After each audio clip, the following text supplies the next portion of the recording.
പുതിയൊരു വീഡിയോയിലേക്ക് സ്വാഗതം. ഇന്നത്തെ വീഡിയോയിൽ പറയാൻ വേണ്ടിയിട്ട് പോകുന്നത് പുതിയ PM വന്നതിന് ശേഷമുള്ള PGWയുടെ വലിയൊരു അപ്ഡേഷനെ കുറിച്ചിട്ടാണ് പറയാൻ വേണ്ടിയിട്ട് പോകുന്നത്. നമുക്ക് എല്ലാവർക്കും അറിയാം 2024 PGWP കൊടുക്കുന്നത് കുറെ കോഴ്സസ് നിന്ന് എടുത്തു മാറ്റി. അതായത് ചില പർട്ടിക്കുലർ കോഴ്സസ് പഠിക്കുന്ന ആൾക്കാർക്ക് മാത്രമായിട്ട് PGWP അപ്രൂവൽ കൊടുക്കുന്നു. ബാക്കി കോഴ്സസ് ഒക്കെ പഠിക്കുന്ന ആൾക്കാർക്ക് PGWP എലിജിബിലിറ്റി ക്രൈറ്റീരിയയിൽ നിന്ന് എടുത്തു മാറ്റിയിട്ടുണ്ടായിരുന്നു. ഭയങ്കര വലിയ രീതിയിൽ സ്റ്റുഡൻസിനെ ആണെങ്കിലും ഇൻസ്റ്റിറ്റ്യൂഷൻസിനെ ഒക്കെ ആണെങ്കിലും എഫക്ട് ചെയ്തിട്ടുണ്ടായിരുന്നു.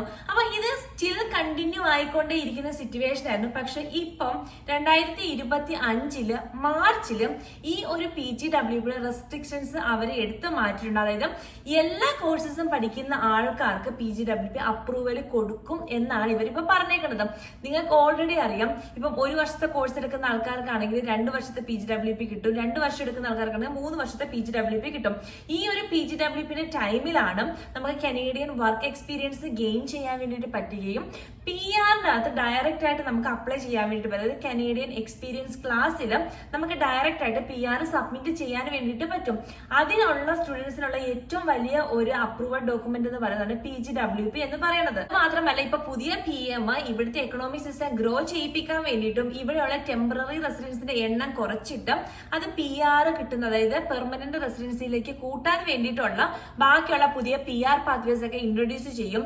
പിന്നെ വേറെ കുറെ സ്ട്രീംസിലൊക്കെ ഇൻട്രൊഡ്യൂസ് ചെയ്യും. അൺഡോക്യുമെന്റ് ആയിട്ട് ഇവിടെ നിൽക്കുന്ന ആൾക്കാർക്കും വേണ്ടി പ്രത്യേക പാത്വേസ് ഒക്കെ ഇൻട്രൊഡ്യൂസ് ചെയ്യുമെന്നൊക്കെ ഒരുപാട് കാര്യങ്ങൾ പറഞ്ഞിട്ടുണ്ട്. ഇനി വരും ദിവസങ്ങളിൽ കാണാം എന്തൊക്കെ ചേഞ്ചസ് ആണ് വരാൻ വേണ്ടിയിട്ട് പോകുന്നത്, പുതിയ റൂൾസ് എന്തൊക്കെയാണ് ഇംപ്ലിമെന്റ് ചെയ്യാൻ വേണ്ടിയിട്ട് പോകുന്നത്, എന്തൊക്കെ റെസ്ട്രിക്ഷൻസ് ആണ് എടുത്ത് മാറ്റാൻ വേണ്ടിയിട്ട് പോകുന്നത് എന്നുള്ളത്.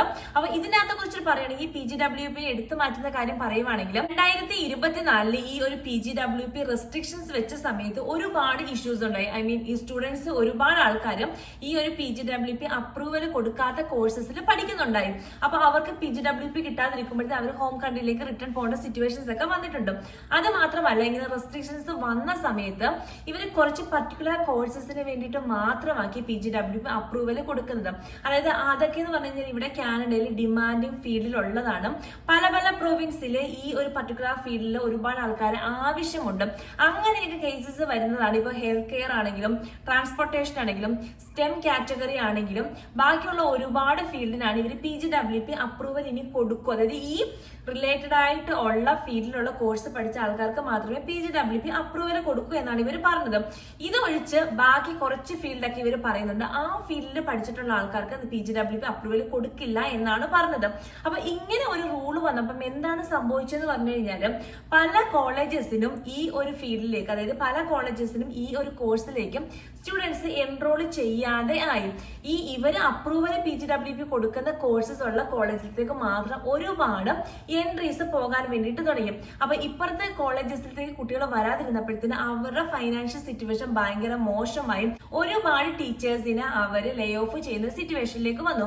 അപ്പൊ ഇതിങ്ങനെ വന്ന സമയത്ത് ആ ഒരു പ്രൊവിൻസിനെ മൊത്തത്തിലാണ് ഇത് അഫക്ട് ചെയ്തുകൊണ്ടിരുന്നത്.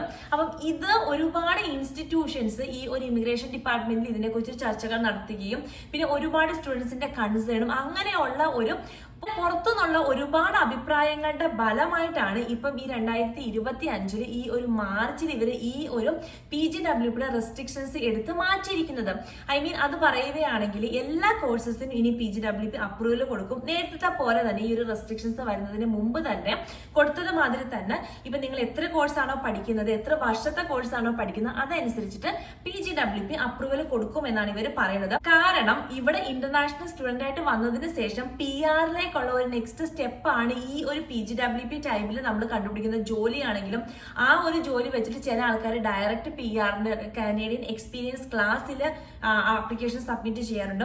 വേറെ ചില ആൾക്കാർക്ക് പല പല പ്രൊവിൻസിൽ പല പല PND പ്രോസസിന്റെ അണ്ടറിൽ, പ്രൊവിൻഷ്യൽ പ്രോഗ്രാമിന്റെ അണ്ടറിലൊക്കെ PR അപ്രൂവൽ കൊടുക്കും. അപ്പൊ ഇതൊരു ഗുഡ് ന്യൂസ് ആണ്. ഇവർ പറയുന്നത് പറഞ്ഞു കഴിഞ്ഞാൽ ഒരുപാട് ആൾക്കാരെ വെൽക്കം ചെയ്യണം എന്നാണ് പറയുന്നത്. പക്ഷെ അതിന് മുൻപായിട്ടും ഇവിടുത്തെ എക്കണോമിക് സിസ്റ്റം അവരെ ഒന്ന് അനലൈസ് ചെയ്യണം. ഏതൊക്കെ പ്രൊവിൻസിൽ എന്തൊക്കെയാണ് ഡിമാൻഡ് ആയിട്ടുള്ളത്, എന്തിലേക്കാണ് ഷോർട്ടേജ് വരുന്നത്, ലേബർ ഷോർട്ടേജ്, അങ്ങനെയുള്ള ഒരുപാട് കാര്യങ്ങൾ അനലൈസ് ചെയ്തിട്ടാണ് പുതിയ PM ഇനി മാറ്റങ്ങൾ കൊണ്ടുവരാൻ വേണ്ടിയിട്ട് പോകുന്നത് എന്നാണ് പറയുന്നത്. അപ്പം വരും ദിവസങ്ങളിലും വരും മാസങ്ങളിലും നമുക്ക് അതിന്റെ ചേഞ്ചസിന് വേണ്ടിയിട്ട് വെയിറ്റ് ചെയ്യാം. അപ്പൊ ഈ ഒരു ഇൻഫർമേഷൻ നിങ്ങൾക്ക് എന്തായാലും യൂസ്ഫുൾ ആയെന്ന് ഞാൻ വിചാരിക്കുന്നു. നിങ്ങളുടെ അഭിപ്രായം എന്താണെങ്കിലും താഴെ കമന്റ് ആയിട്ട് മെൻഷൻ ചെയ്യാം. നിങ്ങൾക്ക് ഏതെങ്കിലും കാര്യങ്ങൾ അറിയണം, പറയണം, കേൾക്കണം, അതും മെൻഷൻ ചെയ്യാം. ഇനി നമുക്ക് പുതിയൊരു വീഡിയോയില് പുതിയൊരു ടോപ്പിക്കിൽ കാണാം. അതുവരെ ബൈ.